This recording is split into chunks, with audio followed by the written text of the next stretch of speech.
পারে যদি না সেখানে শ্রোতা না থাকে। আরো শাস্ত্রে বলা হলো যে বক্তা শ্রোতা সমাহিতা মনা ভবে অসমাহিত চিত্তস্য ন জানাতিহি কিঞ্চন। যতক্ষণ বক্তা এবং শ্রোতার চিত্ত সমাহিত না হয় ততক্ষণ আলোচক যতই যা বলুক না কেন তা কখনো কল্যাণ সাধিত হয় না। তো আমাদের পরিবেশটা কি জানি এরকম হয়ে যাচ্ছে। তো আমি যে আলোচনায় ছিলাম যে বায়ু পুরাণে বলা হলো ব্রাহ্মণ ক্ষত্রিয় বৈশ্য শূদ্র দুহিতমস্তাতা পূর্ব জাতে সুকর্ম ভিন্ন শুভাশুভ। পূর্বে যে যেমন কর্ম করেছি তেমন তেমন কর্ম অনুসারে আমাদের বর্ণ প্রাপ্ত হয়েছে। আজকে যারা মনে করে যে না এক জন্মে ক্ষত্রিয় থেকে ব্রাহ্মণ হওয়া যায় কিংবা বৈশ্য থেকে ব্রাহ্মণ হওয়া যায় কিংবা শূদ্র থেকে হওয়া যায়, তাদের উদ্দেশ্যে আমি একটি শ্লোক বলতেছি, খুব মন দিয়ে শুনবেন। মহাভারত অনুশাসন পর্বের অধ্যায় সংখ্যা 7 শ্লোক সংখ্যা 12, যেখানকার বক্তা হচ্ছেন দ্বাদশ মহাজনের অন্যতম পিতামহ ভীষ্ম। যে ভীষ্মের কথা এসেছিল, যিনি পিতৃবাক্য পালন করার জন্য আজন্ম আজীবন ব্রহ্মচর্যা পালন করেছিলেন, সেই পিতামহ ভীষ্ম যখন সরসজ্জায় থাকলেন, যুধিষ্ঠির মহারাজ গিয়ে জিজ্ঞাসা করলেন, হে পিতামহ, আপনার কি মনে কোনো ইচ্ছা রয়েছে? এই মহাভারতের অনুশাসন পর্বের অধ্যায় 7 শ্লোক সংখ্যা 12, সেখানে পিতামহ ভীষ্ম তিনি উত্তরে বললেন যে যুধিষ্ঠির, দেখো, আমি যদি আবার মানব দেহ ধরে এই ধরাধামে পৃথিবীতে আসি, আমার যদি ব্রাহ্মণ কুলে জন্ম হয় তাহলে আমার জন্মটা সার্থক হবে। তিনি তার শ্লোকে বললেন যে ধন্য যস্য যদ্দ অহং ভূয় সৌম্য ব্রাহ্মণ কোহপি কুলে জাত ধর্ম গতিস্থ তপ বিদ্য পরায়ণ। হে যুধিষ্ঠির, আমার যদি একজন ব্রাহ্মণের কুলে জন্ম হয় তাহলে আমার জন্মটা সার্থক হবে, আর তপবিদ্যা পরায়ণ, আর সেই ব্রাহ্মণের গৃহে যদি তপ বিদ্যা সংস্কার আদি সংযুক্ত থাকে তাহলে তো আমার জন্ম সোয়ায় সোনাগা। তাহলে এখন প্রশ্ন হয়ে যায় যে এই দ্বাদশ মহাজনের অন্যতম মহাজন অর্থাৎ 12 জন মহাজন ভাগবতে বলা আছে, স্বয়ম্ভু নারদ শম্ভু কুমার কপিল মনু প্রহ্লাদ জনক ভীষ্ম বলির বৈয়া সকির বয়ম দ্বাদশতে বিজানিয়াম ধর্মান ভগবতম ভটা। এই 12 জন মহাজনের পরিচয় দিয়েছেন যম মহারাজ। তো তিনি বললে এই ইচ্ছামিত বর পেয়েছিলেন, যিনি আজীবন চাইলে ত্রিভুবন যতদিন থাকবে ততদিন যদি তিনি বেঁচে থাকার চিন্তা করতেন তারপরেও তিনি থাকতে পারতেন।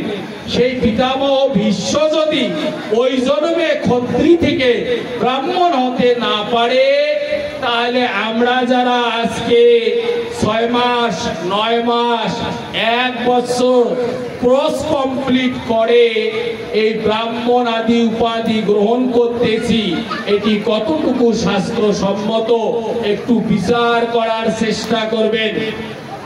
আমাদের গৌরাঙ্গ মহাপ্রভু বললেন যে বিচার করিয়া যেই জন কৃষ্ণ ভজে কৃষ্ণ তাহার নাহি তেজে।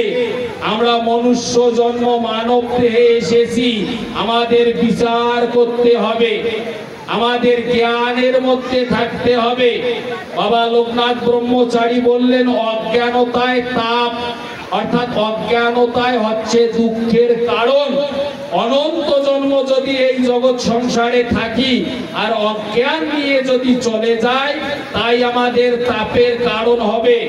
ব্রহ্ম বৈবর্ত পুরাণ প্রকৃতি খণ্ড 32 অধ্যায়ের 69 নং শ্লোকে আরেকজন মহাজন যার নাম যম, তিনি বলতেছেন ক্ষত্রিয় বা বৈশ্য বা কল্প কোটি শতে নচা তপসা ব্রাহ্মণোত্তঞ্চ ন প্রাপ্নতি শ্রুতই শ্রুতম। যম বললেন, স্বয়ং যম ভগবান, যে দেখো ক্ষত্রিয় এবং বৈশ্য যদি এই জমিতে থেকে এই দেহে থেকে কল্পকোটি কাল পর্যন্ত তপস্যা করে তদুপরি ব্রাহ্মণ প্রাপ্ত হতে পারে না। হ্যাঁ, পরবর্তী জনি চেঞ্জ করার পর এই দেহের অবসরে আবার যদি মানব দেহ পায় তাহলে তিনি তার কর্ম অনুসারে সেই জনি প্রাপ্ত করতে পারে। কে ব্রাহ্মণ, কে ক্ষত্রিয়, কে বৈশ্য, কে শূদ্র, আমাদের আদি পিতা ভগবান মনু সংহিতার 10ম অধ্যায়ের 5 নং শ্লোকে সমাধান করে দিয়েছে। ভগবান মনুকে জিজ্ঞাসা করা হয়েছিল, হে আদি পিতা আপনি বলেন কে ব্রাহ্মণ, কে ক্ষত্রিয়, কে বৈশ্য, কে শূদ্র? কোথায় লেখা আছে? মনু সংহিতা অধ্যায় সংখ্যা 10 শ্লোক সংখ্যা 5। কি বলা আছে? সা বর্ণেষু তুল্যাসু অক্ষত জনিষু আনুলোমেন সম্ভূতা জাত্তা জ্ঞাস্ত এবতে। অনুবাদ কি? একই বর্ণের পুরুষ যদি তার সবর্ণা কন্যাকে বিবাহ করে ওই কন্যার ওই পুরুষের মিলনে যে সন্তান উৎপন্ন হয় সেই সন্তান তার সেই বর্ণই প্রাপ্ত করে। তাৎপর্য হলো ব্রাহ্মণ পুরুষের ঔরসে ব্রাহ্মণ হয়, ক্ষত্রিয় পুরুষের ঔরসে ক্ষত্রিয় হয়, বৈশ্য পুরুষের ঔরসে বৈশ্য হয় এবং শূদ্র পুরুষের ঔরসে শূদ্র হয়। এর প্রমাণ রয়েছে কপিল স্মৃতি শ্লোক সংখ্যা 330। সেখানে ভগবান কপিল, ভগবানের অবতারের মধ্যে এক অবতারের নাম হচ্ছেন কপিল। এই ভগবান কপিল, কপিল স্মৃতি শ্লোক সংখ্যা 330, তিনি বললেন অন্তর্ভাবম দ্বিজে সব প্রাপ্নত কিল নান্যথা নমন্ত্রৈকস্য সংস্কারও সর্বদা হি অয়ম। যে দেখো, যে সংস্কার আদি নিলে পরে বর্ণ চেঞ্জ হয় না, যতক্ষণ না শুক্র জন্ম অর্থাৎ বীজ না থাকে তাহলে তিনি ব্রাহ্মণ কুলে কখনো ব্রাহ্মণ হতে পারে না। সুতরাং যার বীজ রয়েছে, ভগবান কপিল বললেন অন্তর্ভাবম দ্বিজে সব প্রাপ্নত কিল নান্যথা নমন্ত্রৈকস্য সংস্কার সর্বদা হি অয়ম। যে শুধুমাত্র সংস্কার আদি নিলে বর্ণ কখনো প্রাপ্ত করা যায় না। এর প্রমাণ রয়েছে ভাগবত মহাপুরাণ 10তম স্কন্ধের 86তম অধ্যায়ের 53 নং শ্লোক। বক্তা হচ্ছেন স্বয়ং ভগবান যোগেশ্বর লীলা পুরুষোত্তম শ্রীকৃষ্ণ। তিনি বলছেন ব্রাহ্মণ জন্মনা শ্রেয়ান সর্বে সঞ্চ প্রাণিনা ইহ তপসা বিদ্যয়া তুষ্টা কিম মক্কলায়া যুত। সেখানেও জন্মের কথা বলা আছে যে একজন ব্রাহ্মণ জন্ম মাত্র অন্য অন্য মানুষের চেয়ে শ্রেষ্ঠ হয়। আর যদি তপবিদ্যা পরায়ণ, যদি তপবিদ্যা সংস্কার আদি হয় তাহলে সেই ব্রাহ্মণের জন্ম সোনায় সোহাগা হয়। কে ব্রাহ্মণ? অত্রি সংহিতা শ্লোক সংখ্যা 140, সেখানেও বলা আছে জন্মনা ব্রাহ্মণ গেয় সংস্কার ঐতিহ্য উচ্চতে বিদ্যা জাতিক বিপ্রত্য ত্রিবীরে বচা ক্ষত্রিয়। যে কিভাবে ব্রাহ্মণ হয়? যে জন্মনা ব্রাহ্মণ গেয়, ব্রাহ্মণের বীজে উৎপন্ন হলেই পরে ব্রাহ্মণ হবে, ক্ষত্রিয়ের বীজে উৎপন্ন হলেই তিনি ক্ষত্রিয়, বৈশ্যের ঔরসে জন্মগ্রহণ করলে তিনি বৈশ্য হয়। এর প্রমাণ মহাভারতে আছে, কপিল স্মৃতিতে আছে, কর্ণ সংহিতায় আছে, আরো অনেক অনেক শাস্ত্রে রয়েছে।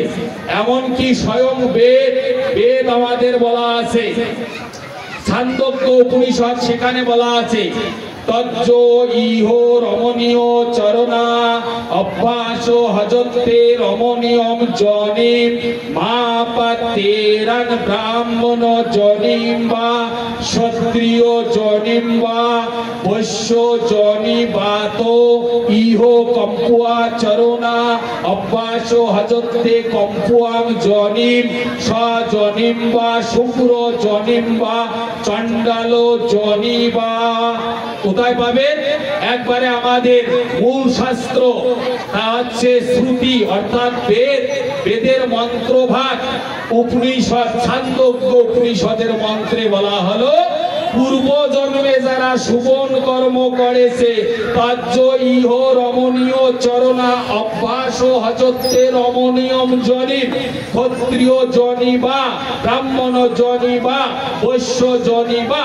যে পূর্ব জন্মে যারা শুভন কর্ম করেছে তারা যদি আবার পৃথিবীতে আসে, হয় তারা ব্রাহ্মণ যোনি প্রাপ্ত করবে, না হলে তিনি ক্ষত্রিয় যোনি প্রাপ্ত করবে, না হলে তিনি বৈশ্য যোনি প্রাপ্ত করবে।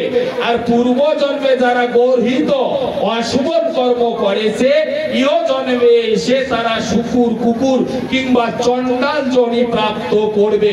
সুতরাং চাতুর্বর্ণম মায়া সৃষ্টং গুণকর্ম বিভাগস, পূর্ব পূর্ব জন্মের যেমন যেমন কর্ম করেছে ওই কর্ম অনুসারে সত্য রজ তম গুণ করে এই বর্তমান যুগের বর্ণ হয়েছে ব্রাহ্মণ, ক্ষত্রিয়, বৈশ্য, শূদ্র। এখানে আপনি যতই তপস্যা করেন না কেন, কখনো সনাতন ধর্ম আমাদের কি ঋষি পুরুষ বলেন, কখনো সমর্থন করে না। বর্ণ চেঞ্জ হওয়ার মতো নয়, তাই আমাদের বর্ণকে মানতে হবে।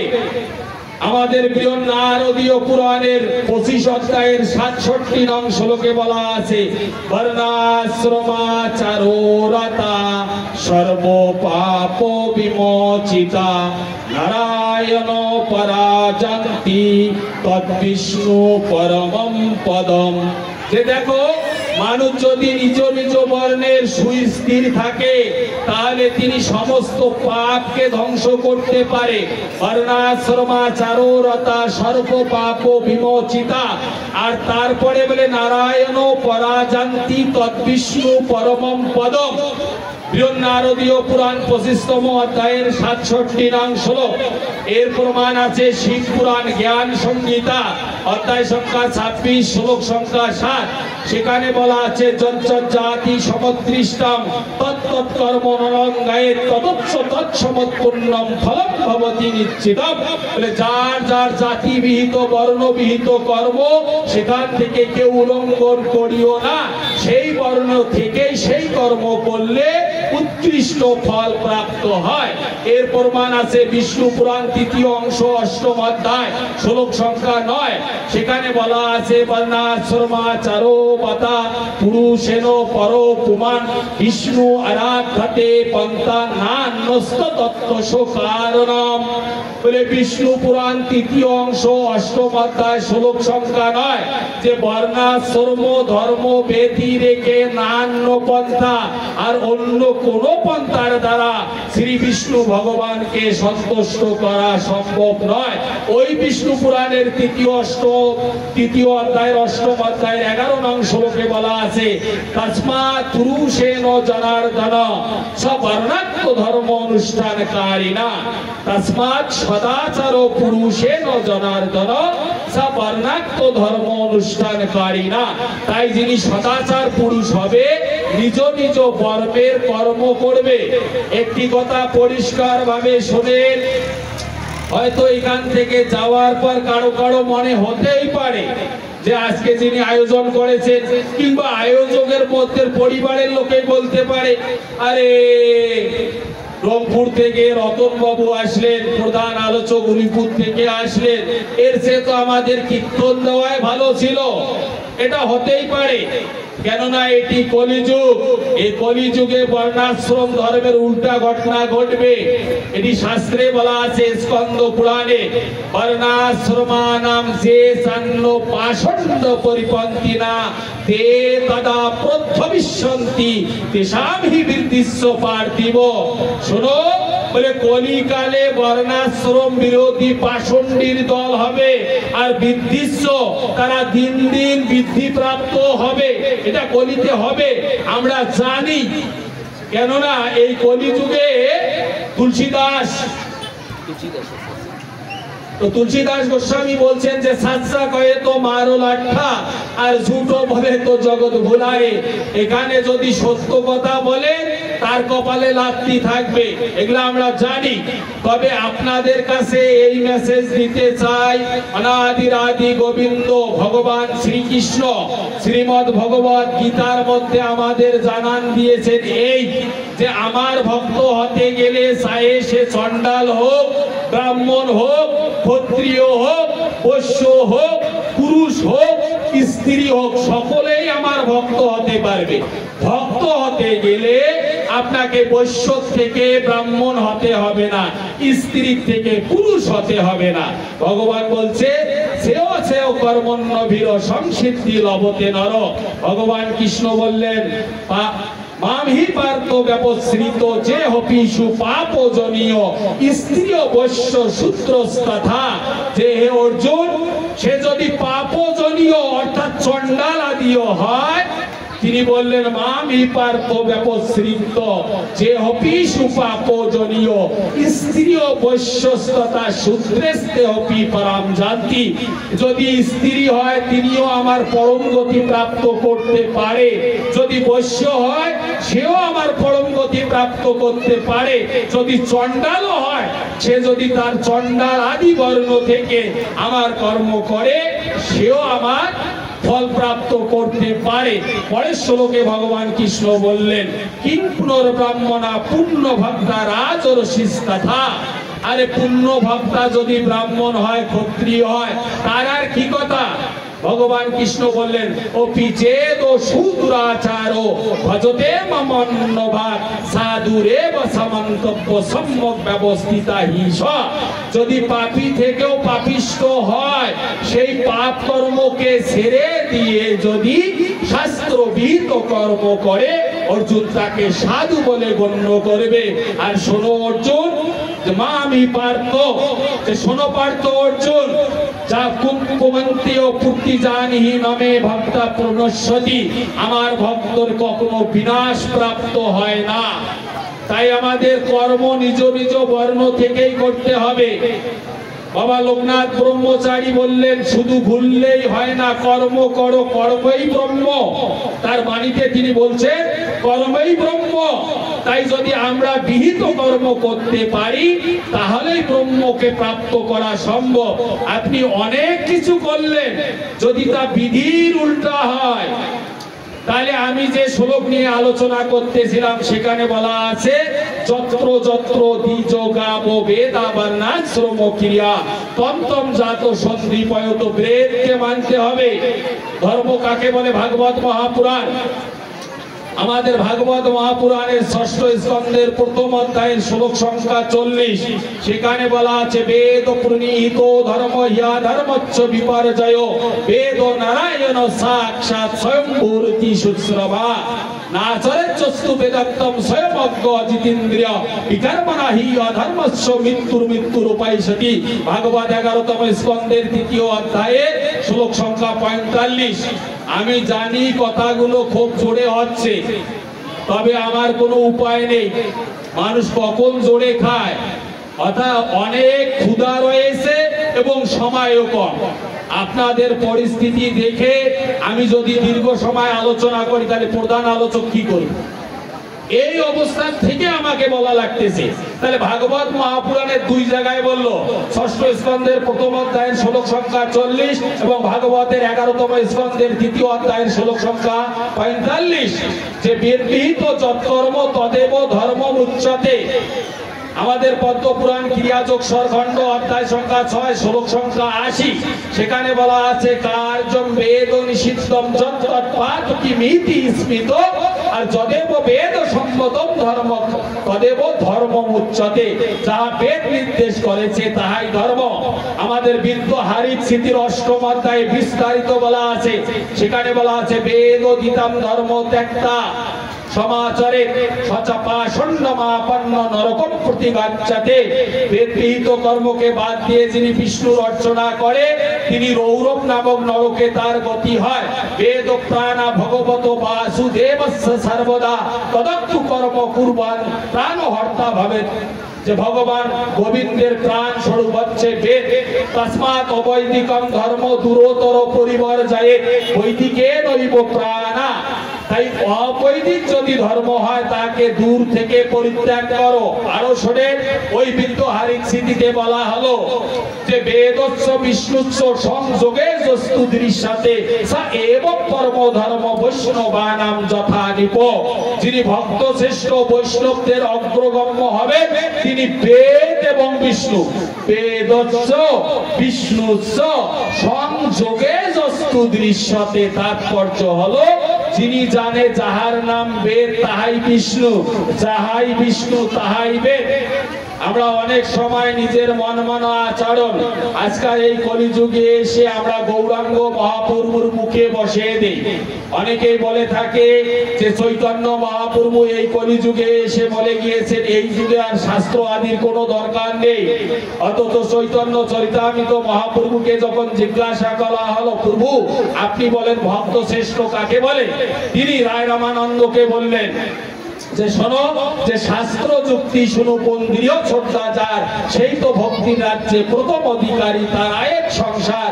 যিনি শাস্ত্র বাক্যে দৃঢ় শ্রদ্ধা রয়েছে, যিনি শাস্ত্র বাক্যে পারঙ্গম হয়েছে, যিনি শাস্ত্র নিষ্ণাত তত্ত্ব জানে, এমন তর ব্যক্তিকে ধরলে জগৎ সংসার পার হওয়া যায়। ওই চৈতন্য চরিতামৃতে মহাপ্রভু আরো বললেন যে মায়াবদ্ধ জীবের নেই সতত কৃষ্ণ জ্ঞান, জীবের কৃপায় কল্যা কৃষ্ণ বেদ পুরাণ। এই যে শাস্ত্রগুলো মহাপ্রভু বললেন ভগবানের কৃপার প্রসাদ। আরো শোনেন, রূপ গোস্বামী প্রভুপাদ, এই রূপ গোস্বামী তিনি জামালতন্ত্রের উদ্ধৃতি দিয়ে ভক্তি রসামৃত সিন্ধু গ্রন্থে বললেন, বলে শ্রুতি স্মৃতি পুরাণ আদি পাঞ্চ রাত্র বিধি বিনা ঐকান্তিকী হরের ভক্তির উৎপাতৈব কল্পতে। যে ব্যক্তি বলে আমরা বেদ মানি না, স্মৃতি মানি না, পুরাণ মানি না, পাঞ্চরাত্র বিধি মানি না, ঐকান্তিকী হরের ভক্তির উৎপাতৈব কল্পতে, সে যতই হরি ভক্তি করুক না কেন তা হচ্ছে উৎপাতের নামান্তর। বলে বক্তাকে বলে রূপ গোস্বামী। সুতরাং আমাদেরকে শাস্ত্র বাক্য মেনে কর্ম করতে হবে। তাহলে কি বলে দ্বিজ গাব বেদা বর্ণাশ্রম ক্রিয়া, আর কি বলে দ্বিজ ব্রাহ্মণ। বলে দেখে বর্তমান সমাজের অপরাধীরা ক্ষমা করবেন যে যত দোষ আজকাল হয়ে যায় এই ঘোষ বাবাদেরকে তুলি দিয়ে এখন ব্রাহ্মণ মহাদয়কে বলা হচ্ছে, বলে যত দোষ ব্রাহ্মণের। কিন্তু আমাদের শাস্ত্র কি বলে, আমি কয়েকটা শ্লোক বলতেছি, মন দিয়ে শোনেন। পদ্ম পুরাণ ব্রহ্মখণ্ড অধ্যায় সংখ্যা 14 শ্লোক সংখ্যা 4, সেখানে স্পষ্ট বেদব্যাস বলছেন, নমেদ ব্রাহ্মণ দৃষ্টা হেলায় অপি চ গর্হিত সেদনম শিরো তস্য কর্তুম মিচ্ছেদ সদা হরি। বলে দেখো, যে ব্যক্তি গর্হিত বা হেলা করে, ব্রাহ্মণকে দেখার পর নমস্কার প্রণাম আদি করে না, বলে সেদনম শিরো তস্য কর্তুম মিচ্ছেদ সদা হরি। শ্রী হরি নারায়ণ কৃষ্ণ রাম গোবিন্দ তার মস্তক ছেদন করার জন্য সদা সর্বদা প্রস্তুত থাকে। বলে কোথায় আছে, বলে পদ্ম পুরাণের ব্রহ্মখণ্ড অধ্যায় সংখ্যা 14 শ্লোক সংখ্যা 4। আরো বলে আবার ওই পদ্ম পুরাণের ব্রহ্মখণ্ডে বলা আছে, নমেদ ব্রাহ্মণ দিষ্টা, বলে কুরুতে ভূসুরং মুরো ভৎসনাথ নারা ধামা চম দূতা তপ্ত লৌহং দদাতি তস্য চ। যে ব্যক্তি ব্রাহ্মণকে ভৎসনা করে ওই ব্যক্তি মারা যাওয়ার পর নরকে যায়। আর জঙ্গল কি করে, বলে কুরুতে ভূসুরং মুরো ভৎসনাথ নারা ধামা চম দূতা তপ্ত লৌহ দদাতি তস্য চ। অর্থাৎ কামাররা হাঁপাড়ে যে লোহাকে গলায়, এই লোহা গলিয়ে গলিয়ে তার মুখে প্রদান করা হবে। সুতরাং ব্রাহ্মণকে সম্মান করতে হবে, ব্রাহ্মণকে পূজ্য জ্ঞানে দেখতে হবে। বৃহৎ নারদীয় পুরাণে বলা আছে, পাপানামধিক পাপম দ্বিজ দৈবত নিন্দনম না দৃষ্টি নিষ্কৃতির তেষাং সর্বশাস্ত্রেষু সত্তমা। বলে কোথায় বলা আছে, বৃহৎ নারদীয় পুরাণ 28তম অধ্যায়ে 93তম শ্লোক। বলে পাপা নাম অধিক পাপম দ্বিজ দৈবত নিন্দনম না দৃষ্টি নিষ্কৃতির তেষাং সর্বশাস্ত্রেষু সত্তমা। পাপের মধ্যে সবচেয়ে বড় দুটি পাপ, তা হচ্ছে দেবতা নিন্দা এবং ব্রাহ্মণ নিন্দা। এই দুইটি পাপের সর্বশাস্ত্রে প্রায়শ্চিত্তের কোনো বিধান দেওয়া নেই। কোথায় বলা আছে? বৃহৎ নারদীয় পুরাণ 28তম অধ্যায়ে 93 নং শ্লোক। সেখানে ওই বৃহৎ নারদীয় পুরাণের 35তম অধ্যায়ের 5 নং শ্লোকে বলা আছে, চোবা কোবাপি বিপ্রেন্দ্রা বিপ্রদেশ পরায়ণ চৈত্রী গোবিন্দ সা পূজা বিফলা ভাবে। সেখানে আরো বলা আছে যে যদি কোনো ব্যক্তি স্বয়ং গোবিন্দের পূজা করে আর ব্রাহ্মণকে যদি অবহেলা করে, কটূক্তি করে, তাহলে সা পূজা বিফলা ভাবে। কেননা ভগবান সদা সর্বদা ব্রাহ্মণকে নিত্য প্রণাম আদি করে। ভাগবত মহাপুরাণের 10তম স্কন্ধের 64 অধ্যায়ে আপনারা যদি 41 এবং 42 নং শ্লোকটা পড়েন, সেখানে বলা আছে বিপ্রং কিতাগস্মপি নৈব দ্রোহত মামকা ঘনত্ব বহু শপথং বা নমস্কুরু নিত্যস্য নমেদ। যে শোনো, যে ব্রাহ্মণ যদি তোমাদেরকে নিত্য নিত্য প্রহার করে, অভিশাপ করে, তদুপরি ব্রাহ্মণকে নিত্য নিত্য ভক্তি প্রণাম আদি করবে। আমাদের শাস্ত্রে ব্রহ্মবৈবর্ত পুরাণে বলা আছে অপ্রজ্ঞ বা তপ্রজ্ঞ বা ব্রাহ্মণ বিষ্ণু বিগ্রহ। যে ব্রাহ্মণগণ প্রজ্ঞাবান হোক আর অপ্রজ্ঞাবান হোক, ব্রাহ্মণের দেহ হচ্ছে বিষ্ণুর বিগ্রহ। এর প্রমাণ আছে পদ্মপুরাণ স্বর্গখণ্ডের 32 অধ্যায়ের 52 নং শ্লোক। সেখানেও বলা আছে বিষ্ণু ব্রাহ্মণ রূপেণ বিচরেৎ পৃথিবী বিমাম ব্রাহ্মণ বিনা কর্ম সিদ্ধির আপনতি নৈবহি। এই যত রকমের আমাদের পারমার্থিক জগতের যজন যাজন আছে একমাত্র ব্রাহ্মণে করবে, অন্য কোন বর্ণের দ্বারা কখনো শাস্ত্র সিদ্ধান্ত নয়। কি আমাদের 4 বেদ, 6 বেদাঙ্গ, 108 খানা উপনিষদ, 64 খানা তন্ত্র, 18 খানা মহাপুরাণ, 18 খানা উপপুরাণ, আরো যত উপপুরাণ রয়েছে যেখানে যজন যাজনের কথা আছে একমাত্র ব্রাহ্মণকে নির্দেশ করা আছে। আমি একটি শ্লোক বলতেছি, ভাগবত মহাপুরাণের 11তম স্কন্ধের 17 অধ্যায়ের শ্লোক সংখ্যা 40। সেখানকার বক্তা আছেন ভগবান শ্রীকৃষ্ণ। এই শ্রীকৃষ্ণ ভাগবত মহাপুরাণে বলছেন ইচ্ছায়ন দানানি সর্বে সংসদি জন্মনা প্রতিগ্রহাৎ দাপনাঞ্চ ব্রাহ্মণস্যেব যাজনম। এই যাজনিক কর্ম, ওই যাজনিক কর্মের দান, অধ্যাপন, অধ্যাপনা, যজন যাজন একমাত্র ব্রাহ্মণে করবে, অন্য বর্ণ তা শতসিদ্ধ নয়, অন্য বর্ণের জন্য এটি কর্ম নয়। তাই ব্রাহ্মণ দিয়ে করতে হবে। পরাশর সংহিতায় পরাশর মুনি বলেছেন উপবাস ব্রতং চৈব স্নানং তীর্থ জপস্তপ বিপ্রহি সম্পাদিতং যস্য সম্পন্নং তস্য তদ্ভবে। যে ব্রাহ্মণ দিয়ে যারা যেগুলো করে তারটা সিদ্ধ হয়, যিনি করেন না তারটা সিদ্ধ হয় না। উপরন্তু আমাদের ভবিষ্য পুরাণে বলা আছে বিনা বিপ্রেস প্রয়াস ফলমাত্র কা ভুঞ্জতে চাসুর রাষ্ট্র প্রেত ভূতাচ্ছ রাক্ষসা।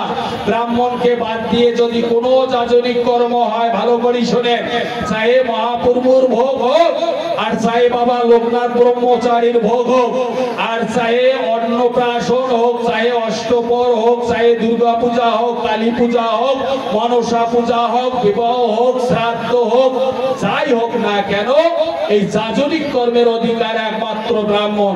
আমাদের শাস্ত্রে যেখানে এই বিষয়ে প্রসঙ্গ উঠেছে একমাত্র ব্রাহ্মণকে নির্দেশ করা রয়েছে।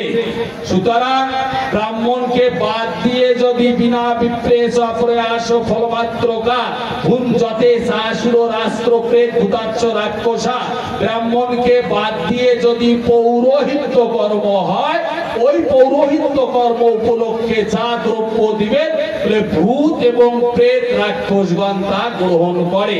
সুতরাং ব্রাহ্মণ দিয়ে করায় সনাতন ধর্মের নিষ্ণাত সিদ্ধান্ত তা করবেন বলে আমি আশা রাখতেছি। তাহলে আমাদের আলোচনার আমি শেষের দিকে যাচ্ছি। এখানে হয়তো অনেক কথা বলার প্রয়াস করতেছিলাম, কিন্তু সেটি সম্ভব নয়। একটু ওই পূর্ববর্তী আলোচকগণ বলেছিলেন পিতৃভব, মাতৃভব, অতিথিভব, আচার্য ভব, এখান থেকে ধর্ম শুরু করতে হবে। বাবা লোকনাথ ব্রহ্মচারী বললেন, বলে ইচ্ছায় হোক অনিচ্ছায় হোক, যে সন্তান তার মায়ের আদর্শ পালন করে বলে ভগবান তার মঙ্গল করে। একবার সহজ ভাষায় তিনি বললেন যে ইচ্ছায় হোক অনিচ্ছায় হোক যে সন্তান তার মায়ের আদেশ পালন করে বলে ভগবান তার মঙ্গল করে। একই কথা আমাদের শাস্ত্রে বলা আছে, পদ্ম পুরাণে, সেখানে বলা আছে যে প্রত্যক্ষ দেবতা পিতর শিবন্তে যে মহাজানা সর্ব সিদ্ধির ভাবে তেষাম জগতি পথে। যে প্রত্যক্ষ দেবতা পিতা মাতার যিনি সেবা শুশ্রূষা করে জগৎপতি গোবিন্দের ইচ্ছায় তার সমস্ত সিদ্ধি প্রাপ্ত হয়। ভগবান শ্রীকৃষ্ণ গরুড় পুরাণের উত্তর খণ্ডে সেখানে বলছে পিতৃমাতৃ সমং লোকে নান্যস্ত দৈবত তস্মাৎ সর্ব প্রযত্নে পূজয়েৎ সদা। যে পিতা মাতার তুল্য কোন স্থান নেই, তাই সদা সর্বদা পিতা মাতার সেবা শুশ্রূষা করো। মন্নুর নিপত তেজস্মিন পুত্রে পিতৃস্য তং নিত্যস্য তং নিরায়ং না বা দেহ অহং না ধাতা নাচা শঙ্কর। পদ্ম পুরাণে বলা হলো পিতা মাতা যদি তোমার প্রতি রুষ্ট হয় তাহলে ব্রহ্মা বিষ্ণু মহেশ্বর সেই সন্তানকে উদ্ধার করে না। আমাদের ভবিষ্য পুরাণে বলা আছে যা কুক্ষি বিবারে কীর্তা স্বয়ং রক্ষাতি সম্ভবামি নমামি দেবী জননী পরা প্রকৃতি রূপিণী। যিনি তোমাকে কুক্ষির মধ্যে ধারণ করেছে সেই পিতা মাতা হচ্ছে পরা প্রকৃতি মাতৃ রূপে রূপ। জন্মাত পিতর ক্লেশং সংশয়ত সম্ভবে নিরাম নতস্য নিষ্কৃতির সক্ষ কর্তুম বর্ষ শতই রপি। মনুসংহিতা অধ্যায় সংখ্যা 2 শ্লোক সংখ্যা 227। সমস্ত শাস্ত্রে বলা আছে পিতৃভব মাতৃভব। তাই পিতা মাতাদেরকে আমাদেরকে প্রণাম করতে হবে। সমস্ত মহাপুরুষকে যদি বলেন এক তত্ত্ব বলেছে, ঠাকুর অনুকূল চন্দ্র বললেন পিতায় ভক্তি মাতায় টান সেই সন্তান হয় সাম্য প্রাণ। রামকৃষ্ণ পরমহংসদেব তিনিও বাণী দিলেন যে পিতার চেয়ে কেউ যদি বেশি ভালোবাসে তাহলে মজে রাখবি সেটা ধোকা, আর মায়ের চেয়ে যদি কাউকে বেশি ভালো লাগে তাহলে তুই বোকা। আবার লোকনাথ বাবা ব্রহ্মচারী বললেন বড়কে পেতে চাস ঘরে গুরু কর, তাৎপর্য হলো পিতৃভব। নিগমানন্দ স্বামী বললেন যে দেখ যে সন্তান তার পিতা মাতার কর্ম করতে পারে না তার দ্বারাই কি গুরু সেবা হয় রে? ভগবান শ্রীকৃষ্ণ জগৎ সংসারে আসলেন, তাকে বলা হলো কৃষ্ণ তুমি পাদুকা জোড়া নিয়ে আসো। কৃষ্ণ ভগবান মাথায় নিয়ে আসলেন, জগৎকে শিক্ষা দিলেন। যদিও কৃষ্ণের ছোট বড় হয় না, আমাদের বেদে মন্ত্রে বলা আছে সেই পূর্ণ সত্তা পূর্ণ মদ পূর্ণ মিদম পূর্ণাৎ পূর্ণ মুদচ্যতে পূর্ণমেবাবশিষ্যতে। সেই পূর্ণ সত্তার কখনো ছোট বড় হয় না। লীলার ক্ষেত্রে সেই এক পরম পুরুষ এসে যতটুকু কর্ম করা দরকার ততটুকু করে যায়। আবার রামচন্দ্র ভগবান তিনি কি করলেন? মর্যাদা পুরুষোত্তম, তিনি পিতৃবাক্য পালন করার জন্য বনবাসে গেলেন। তিনিও শিক্ষা দিলেন পিতৃবাক্য পালন করা সন্তানের জন্য কর্তব্য। আবার ভাগবত মহাপুরাণের 10তম স্কন্ধের 45 অধ্যায়ে যদি 5-6 নং শ্লোক পড়েন, কৃষ্ণ স্বয়ং বলতেছেন সর্ব অর্থ সম্ভব দেহ জনিতম পুষিতম যত নয়র জাতি নির্বেশম পিতৃমাতৃস্য শত আয়ুষা। যে পিতা মাতা এই সন্তানকে জন্ম দিতে গিয়ে কায়েস ক্লেশ করেছে তার জন্য যদি শত শত বৎসর সেবা শুশ্রূষা করা হয় ওই পিতা মাতার এক বিন্দু ঋণ শোধ হয় না। তিনি পরের শ্লোকে বলতেছে যে সন্তান এই সমর্থবান হয়ে পিতা মাতার সেবা শুশ্রূষা করে না মৃত্যুর পর নরকে যায়। আর কি করে? স্বমাংস খাদয়ন্তিহি। যমদূতগণ এমন ভীতি প্রদর্শন করে ওই সন্তান তার নিজের মাংস নিজেই ছিঁড়ে ছিঁড়ে খায়। সুধীজন, আমি আমার আলোচনার এখানে ইতিপাট টানতেছি। যদি আলোচনায় কোনো ভুল ভ্রান্তি হয়ে থাকে ক্ষমা সুন্দর দৃষ্টিতে দেখবেন। এতদ অঞ্চলের সকলের ভক্তবিন্দু এবং সমস্ত জগৎবাসীর কল্যাণের জন্য সর্বে ভবন্তু সুখিনঃ, সর্বে সন্তু নিরাময়া, সর্বে ভদ্রাণি পশ্যন্তু, মা কচ্চিৎ দুঃখ ভাগ ভবেৎ। জয় জয় রাধা মাধব তৃতীয় আনন্দে একবার হরি হরি বল।